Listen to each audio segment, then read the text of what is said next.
제목 같이 읽을까요? 시작. 예배시 목자. 우리 고린도전서 11장 3절입니다. 함께 합독하겠습니다. 시작.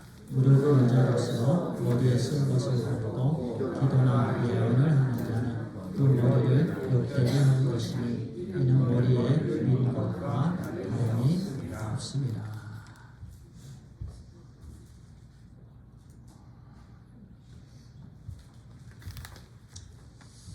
오늘 말씀을 미리 이제 공부하신 분들은 제 생각에는 머리가 복잡하실 것 같습니다. 자료를 많이 보셨을 것 같아요.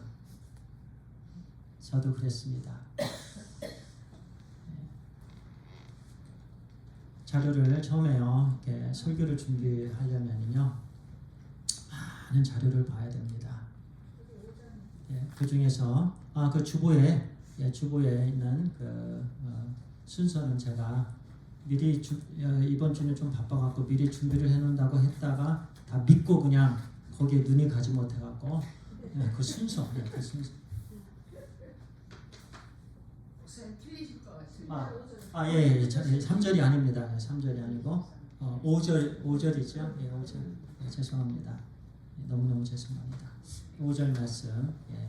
처음에는 3절로 제가 했다가 5절로 또 바꿨어요. 근데 위에는 바꾸지 않고 밑에 9절만 바꿨네요. 3절의 말씀으로 해놨다. 그래서 여러 번 바꿨어요. 그리고 실은 어제 1시까지 다른 것을 좀 더 자료를 봤고요. 그리고 5시경에 일어나서 또 바꾸고 하면서 이제 여러 말씀들을 이렇게 준비를 했습니다. 그러면서 많은 자료를 이렇게 종이에다 넣고요, 막 써내려 가야 돼요. 그때마다 하나님께서 막 또 말씀을 주셔요. 말씀을 주시는데 그걸 써놓지 않으면 잊어버리기 때문에 늘 노트다가 말씀을 써놔야 되고 그 많은 분량을 또 정리를 해야 됩니다. 근데 정리가 되지 않으면 실은 너무 많아요, 분량이. 그래서 잘 못해요. 그래서 중요한 것은 정리하는 과정입니다. 그러면서 중요한 것은 하나님의 말씀입니다. 그리고 하나님의 말씀은 하나님의 말씀으로 보아야 됩니다. 그래야만 다른 길로 이렇게 벗어나지 않게 됩니다. 만약에 오늘 말씀을요 그렇게 보지 않으면 집에 가서 싸울 거예요. 내가 당신의 머리야, 내 권위에 순종해, 아마 그렇게 될 거예요. 그래서 그렇게 되지 않으려면 말씀을 잘 보아야 됩니다. 이전에 두 가지 예를 이렇게 들도록 할게요.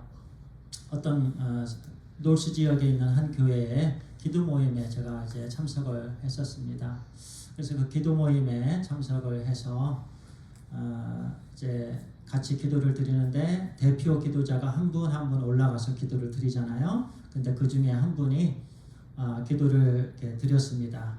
좀 젊으신 분이었는데 기도를 드리고 그랬는데 나중에 그 교회 목사님한테 호되게 혼났어요.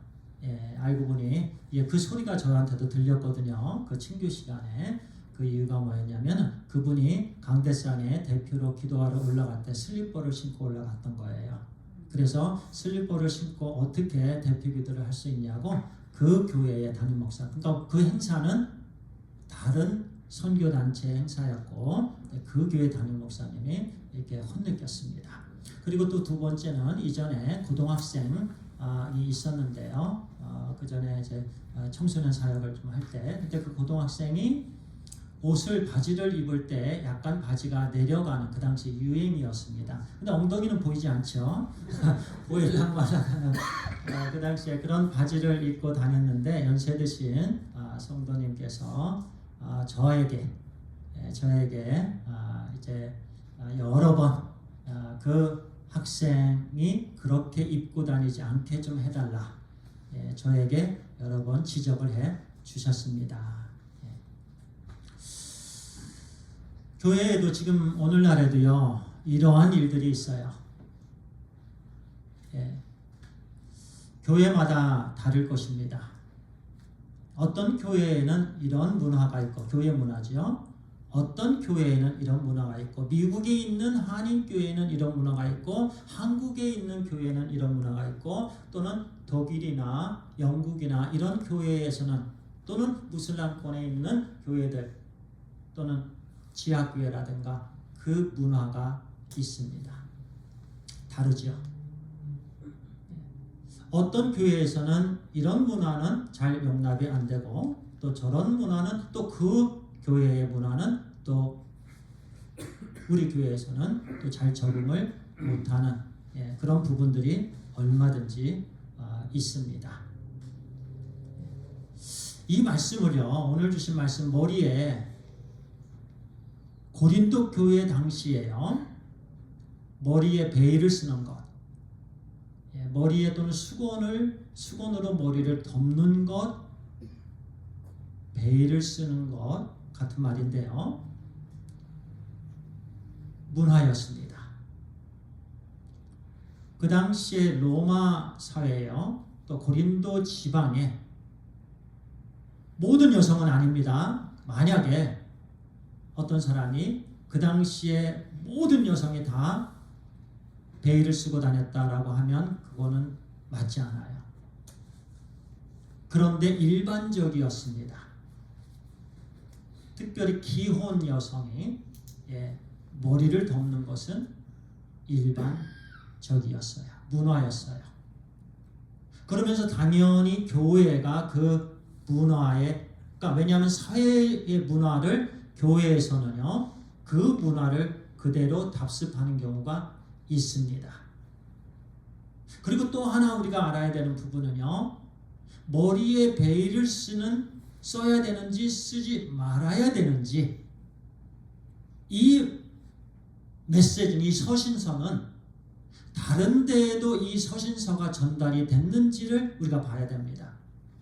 그런데 고린도 전서 11장에만 언급이 되는 말씀입니다. 고린도 전서 11장에만, 에베소서, 빌립보서 또는 데살로니가 이런 서신서에는 언급이 되지 않고 로마서에도 언급이 되지 않습니다. 오직 고린도전서 11장에만 2절에서 3절에서 16절에만 언급된 말씀이에요. 그런데 또 이 안에 중요한 말씀은요, 사도 바울이 이 말씀을 언급할 때요, 창조 질서에 대해서 말씀을 주셨어요. 이 부분에 있어서 크게 보는 사람들이 있습니다.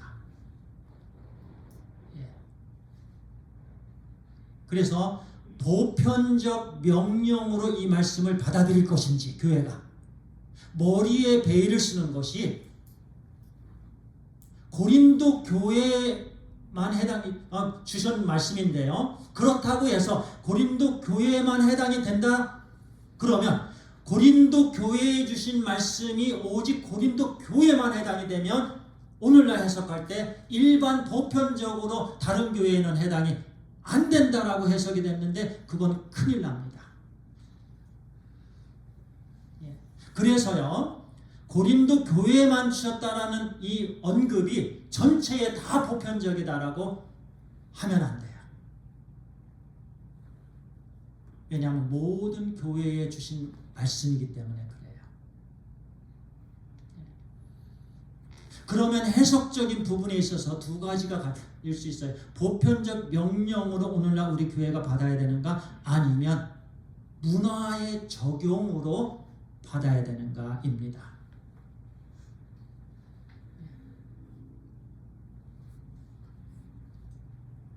지금도요,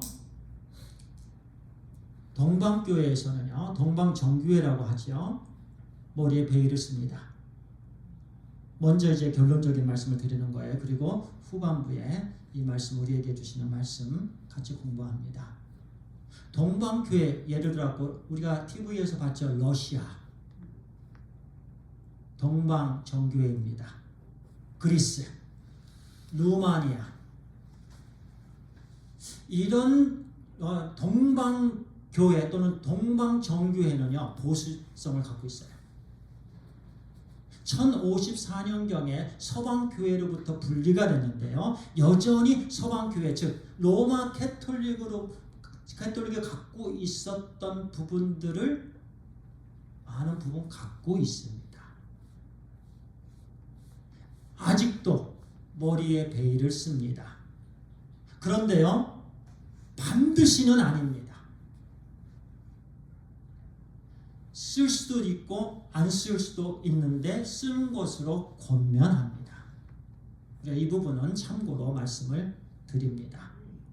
그리고요 이 말씀은요 이 고린도전서 11장의 머리에 그 당시에 여자 성도님들도 기도를 대표 기도를 했습니다. 여자 성도님들도 예언을 했습니다.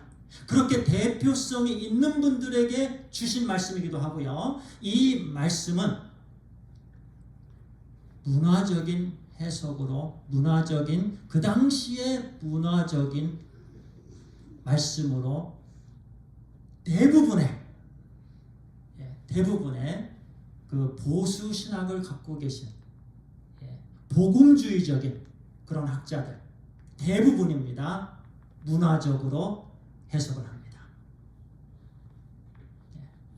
그래서 오늘날은 이 말씀을 보편적 명령으로 교회에 주셨다고 생각하지 않습니다. 이 바탕으로 오늘 우리에게 주신 말씀을 함께 묵상하도록 하겠습니다. 교회 안에서 하나님의 질서, 여기서는 질서예요. 그런데요, 그렇게 문화적 적용으로 보지만 보편적 명령이 아니라 보편적이라는 것은요, 시대의 어느 시대나 어느 교회나 이 말씀이에요. 하나님의 말씀이 적용될 때 모든 시대의 모든 교회에서 적용된 말씀이 있어요. 이 말씀을 보편적 명령으로 봅니다. 그런데 이 말씀은 문화적 명령. 그러나 교회 안의 질서를 놓고 볼 때 보편적 명령으로 받아들입니다. 교회의 질서를 볼 때. 그래서요, 오늘 말씀을 교회 안에서 하나님의 질서가 관계 속에서 어떻게 표현되는가, 이 말씀이에요. 중요한 부분입니다. 이 말씀으로 지금요 11장에서 그 다음에 14장까지 계속 이어집니다. 그러니까 전체를 말씀을 보셔야 돼요. 11장의 말씀을 보실 때 11장부터 시작되는 말씀이 14장까지 계속 이어지는 말씀. 자, 첫 번째는요 11장 2절에서 16절까지 예배 질서에 대한 말씀이에요. 예배 질서 따라합니다. 예배 질서. 구체적으로는 머리 덮개 문제예요. 그 당시에 여성도님들이 기도를 하거나 예언을 할 때 벗었어요. 사도 바울은 벗지 말라. 그 문제가 제시됐기 때문에 서신서는요 많은 문제들에 대한 해답으로 응답으로 사도 바울이 그 교회에 보낸 서신들이에요. 근데 첫 번째가 예배 질서, 두 번째가 성찬식 질서예요. 빈부의 차이가 있었던 거예요. 질서가 없었던 거예요. 그 당시 무질서였어요. 그래서 하나님께서 교회들에게 주신 말씀은 성찬식의 질서가 있어야 된다는 말씀을 주십니다. 그리고 12장에서 14장까지는 은사의 질서예요. 질서가 중요합니다. 그래서요 은사와 공동체 질서, 즉 사도 바울의 지금 11장에서 14장까지 계속 이어진 말씀, 그리고 이제 15장에서는 부활에 대한 말씀을 주시죠. 16장에서는 이제 권면에 대한 말씀을 주시는데요. 14장까지 주시는 말씀은요, 큰 사도 바울이 갖고 있는 큰 관심은 뭐냐면요, 예배 안에서 공동체가 어떻게 질서 있게 하나님의 영광을 드러내는가입니다. 아주 큰 주제예요. 어떻게 질서 있게, 무질서가 아니에요. 그냥 아무렇게나 하는 게 아니에요. 하나님은 질서의 하나님이세요. 성령님은 질서의 성령님이세요. 하나님의 자녀들도 질서의 자녀들이어야 된다는 말씀입니다. 예배 안에서 또는 교회 안에서 공동체가, 믿음의 공동체가 어떻게 질서정연하게, 질서 있게 하나님의 영광을 드러내야 되는가? 숙제인 거죠. 목적은 하나님의 영광입니다. 그래서 오늘 말씀은요, 지난 주일에 이어지는 말씀으로 먹는 것도 내가 먹든지 마시든지 무엇을 하든지 똑같습니다. 머리를 가리든지 가리지 않든지, 그러나 오늘 말씀은 조금 더 강하게 해주신 말씀이긴 한데요, 오직 하나님의 영광을 위해서 해야 된다는 거죠. 또는 가시적으로 보여지는 질서도 중요하다는 말씀을 오늘 위해 주세요. 우리가 잘못하면 이 부분이 빠질 수가 있어요. 감정적인 은혜를 강조할 때가 있어요. 나는 은혜 받았기 때문에, 나는 하나님의 음성을 들었기 때문에, 또 이게 은사 사용이거든요. 그런데 여기에도 분명히 하나님께서 기대하시는 부분은 질서입니다. 질서가 있어야 되는 거예요. 그래서 질서를 통해서 우리 하나님께 기쁨과 영광이 되는 것, 이 말씀이 메인 흐름입니다.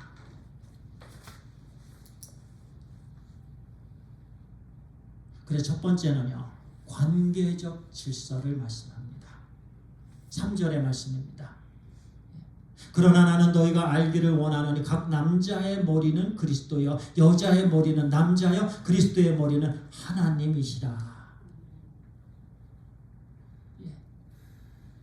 여기서 머리는요, 케팔레라는 단어예요. 권위라기보다는 관계적 대표성과 질서를 말씀합니다. 왜냐하면 예수님과 하나님과의 관계를 우리가 볼 때에 더더욱 문맥상에 이렇게 말씀을 드리는 거예요. 근데 어떤 사람들은요, 그래서 아까 말씀드린 것처럼 이 말씀을 질서로 해석하지 않으면 나는 너의 머리야. 당신 내 말에 순종해야 돼. 밥상 차려와. 커피 가지고 와. 내가 당신의 권위자야. 내가 당신의 머리야 하면서 막 요구하게 됩니다. 근데 이 말씀은 대표성과 관계적 대표성과 관계적 질서에 대한 말씀으로 우리가 보아야 할 것입니다. 보세요. 남자의 머리는 그리스도, 여자의 머리는 남자, 그리스도의 머리는 하나님.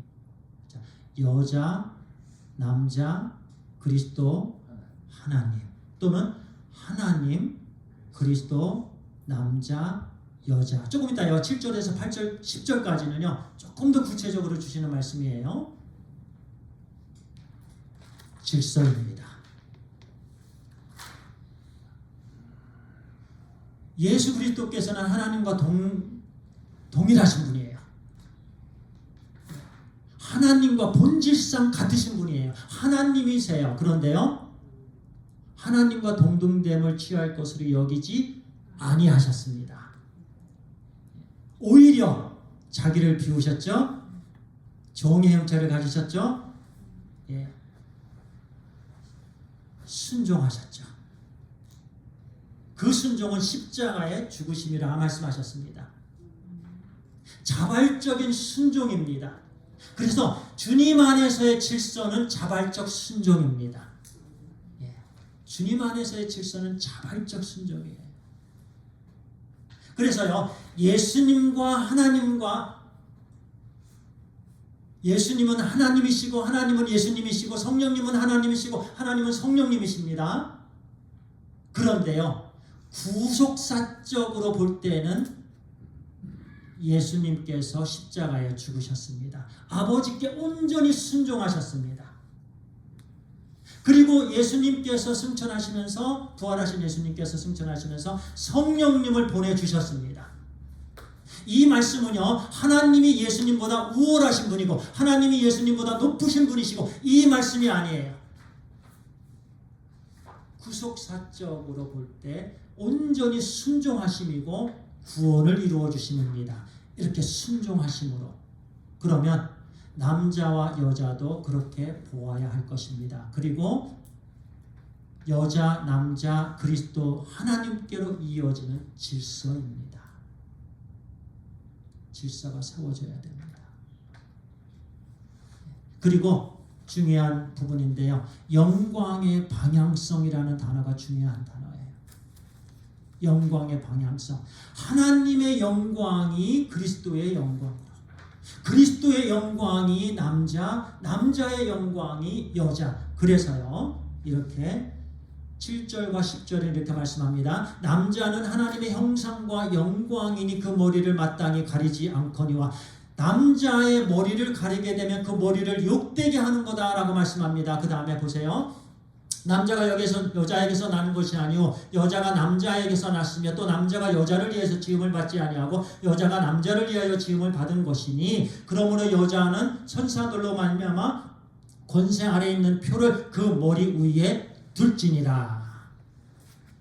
이 말씀은 창세기 1장 27절에 인용 말씀이기도 합니다. 하나님이 자기 형상 곧 하나님의 형상대로 사람을 창조하실 때 남자와 여자를 창조하시고 하나님의 형상대로 남자와 여자를 창조하셨습니다.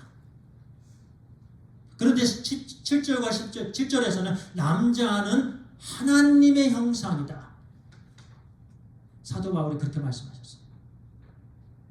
남자와 여자가 하나님의 형상대로 창조가 됐는데 여기서는 중요한 강조가 남자라는 거예요.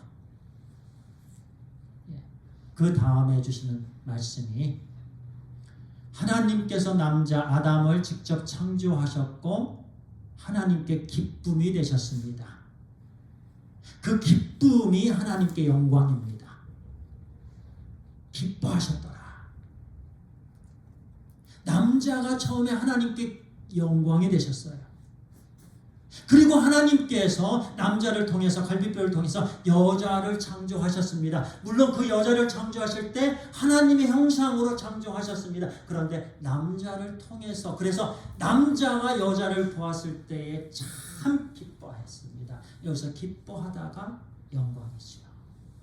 이제 이해가 쉽지요. 그래서 영광의 질서 또는 흐름이에요. 여자가 남자에게 영광이 되고 남자가 그리스도에게 영광이 되고 또 여기서 남자는 또 대표성을 갖습니다. 그리고 예수 그리스도의 순종으로 말미암아 하나님께 영광이 되었습니다. 영광이 되었습니다. 우리가 오직 하나님의 먹든지 마시든지 무슨 일을 하든지 하나님의 영광을 위해서 하라는 말씀입니다. 우리의 모든 목적이 하나님의 영광이 있어야 된다는 거예요.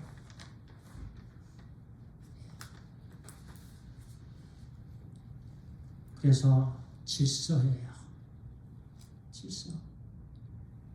이제 다시 예배시 복장에 대한 말씀입니다. 5절에 무릇 여자로서 머리에 쓴 것을 벗고 기도나 예언을 하는 자는 그 머리를 욕되게 하는 것이니 이는 머리를 민 것과 다름이 없습니다. 그 당시 문화적으로요, 아까 서론에 말씀드렸던 것처럼 고린도 지역에 일반적으로 여성분들이 머리에 베일을 쓰고 다녔습니다. 그래서 교회에도 자연적으로 이 문화가 이제 정착이 되었고요. 만약에 교회가 베일을 벗는다면 세상에서도 베일을 벗고 다니면 부도덕한 자라 손짓을 받았는데 교회에서 베일을 벗는다라면 그 당시에는 부도덕한 공동체였습니다. 부도덕한. 지탄을 받는 교회가 된다라는 말씀이에요. 전도에 전혀 도움이 되지 않았어요. 이웃의 덕이 되지 아니하고 교회의 덕이 되지 아니하고 그런 부분이 있었습니다. 그래서 여자로서 머리에 쓴 것을 벗으면 안 된다. 그 머리를 욕되게 하는 거다. 그리스도를 욕되게 하는 거다라는 말씀이죠. 왜냐하면 궁극적으로죠. 그리고 질서적인 면에서 남자에게 또는 그 남자는 또 그리스도에게 이러면서 질서를 지키라는 말씀입니다. 이는 민 것과 머리를 빈 것과 다름이 없습니다. 복장은 단순히 의복 문제가 아니라 눈에 보이는 교회 안에서의 질서를 말씀합니다. 이 복장이 질서를 말씀해 주시기도 한다는 부분이 있다는 거죠. 그래서 덮음이라는 단어는 질서를 존중함이고 드러냄은 질서를 지키지 않는 부분이 되죠. 그래서 교회 안에서 관계적 질서는 외적 표현을 통해서 드러납니다. 그래서요, 우리가 얘기할 때 물론 우리는요 겉으로 사람을 판단하지 않습니다. 겉으로 사람을 판단하지 않아요. 모자를 쓸 수가 있고 모자를 안 쓸 수도 있습니다. 겉으로 외모로 사람을 판단해서는 안 됩니다. 이 말씀에서는요 관계적 질서는 그럼에도 불구하고 외적 표현을 통해서 드러난다는 거예요. 말이 마음에서 말로 드러나는 것처럼 마음의 생각이 외적인 표현으로 복장으로도 드러난다는 말씀을 주시고 있는 거지요.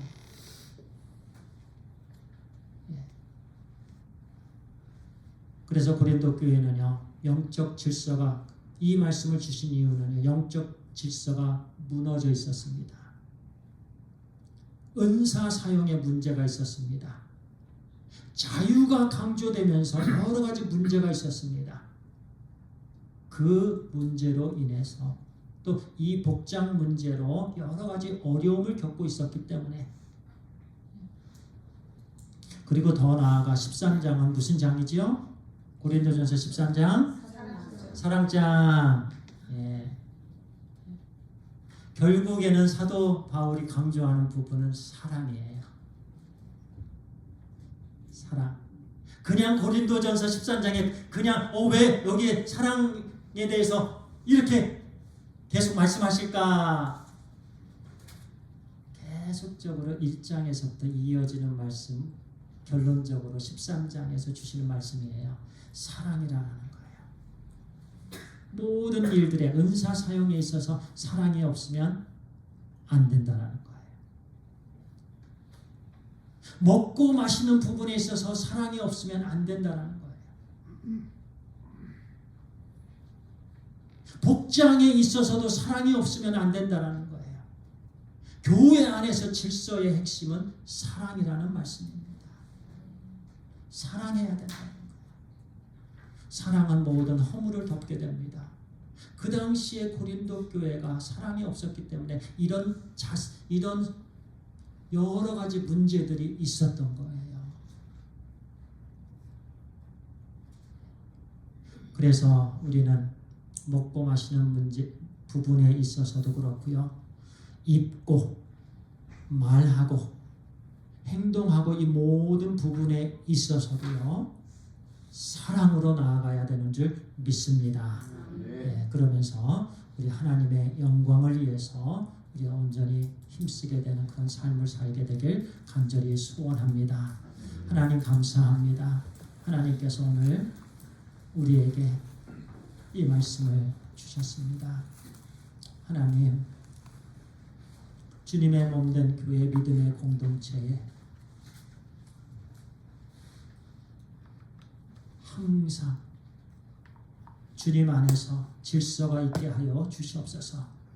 우리 주님께서 성자 하나님께서 성부 하나님께 온전히 순종하셨던 것처럼 우리도 서로 순종하며 사랑으로